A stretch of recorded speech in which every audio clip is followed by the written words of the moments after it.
Oke, masalah pokok ekonomi. Dian Liestiani, materi, kebutuhan manusia dan alat pemuas kebutuhan.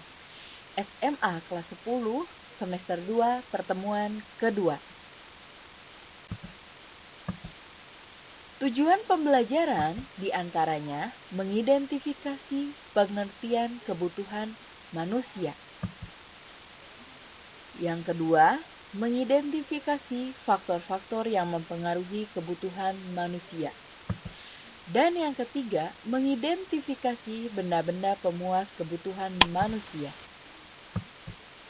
Jenis-jenis kebutuhan manusia. Di antaranya ada kebutuhan berdasarkan sifatnya. Kebutuhan primer, kebutuhan utama yang harus dipenuhi. Ada juga kebutuhan sekunder, yaitu kebutuhan yang dipenuhi setelah kebutuhan primer. Dan ada juga kebutuhan tersier, yaitu kebutuhan bersifat kepada kesenangan. Kebutuhan berdasarkan sifatnya.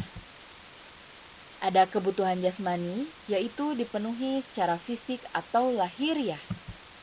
Kebutuhan rohani dipenuhi untuk tuntutan jiwa atau rohani, tidak secara fisik. Kebutuhan berdasarkan subjeknya, di antaranya ada kebutuhan individu dan kebutuhan kelompok. Ada juga kebutuhan berdasarkan wujudnya. Di antaranya ada kebutuhan materi dan kebutuhan imaterial. Oke, selanjutnya, kebutuhan manusia dan alat pemuas kebutuhan bisa dilihat gambar di bawah ini. Oke, selanjutnya, pengertian kebutuhan. Kebutuhan adalah segala keinginan manusia yang berupa barang maupun jasa yang dapat memenuhi kebutuhan jasmani dan rohaninya yang dipergunakan untuk menjaga kelangsungan hidupnya. Faktor-faktor yang mempengaruhi kebutuhan hidup manusia, di antaranya faktor yang dapat mempengaruhi kehidupan manusia adalah keadaan ekonomi, lingkungan, sosial, budaya, keadaan fisik, tingkat pendidikan, intensitas kebutuhan, kemajuan ilmu pengetahuan, dan teknologi iptek, dan kebijakan pemerintah. Alat pemuas kebutuhan. Alat pemuas kebutuhan ini berupa barang dan jasa. Barang, yaitu alat pemuas yang berbentuk benda berwujud. Jasa, yaitu alat pemuas tidak berwujud, tetapi bisa dirasakan manfaatnya. Selanjutnya, barang pemuas kebutuhan manusia. Nah, di sini barang berdasarkan cara memperolehnya.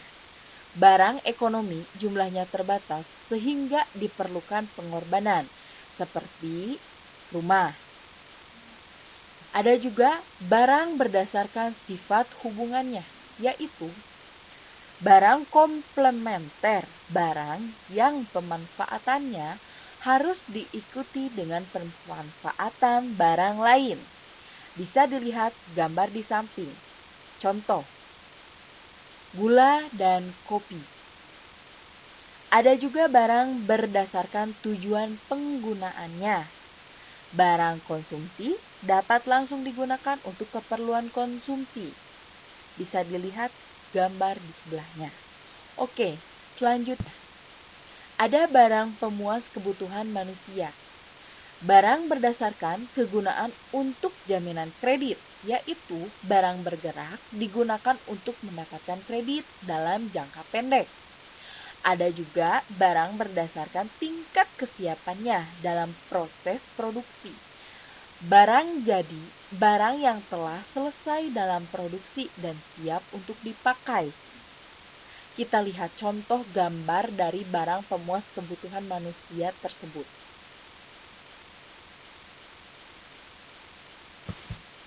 Nah, ini contoh barang bergerak yang tadi dipaparkan. Dan inilah contoh barang jadi yang telah siap dipakai, yaitu sepatu. Mungkin cukup sekian presentase dari saya, Dian Liesiani. Mohon maaf bila ada kesalahan. Terima kasih atas perhatiannya. Thank you. Semoga bermanfaat.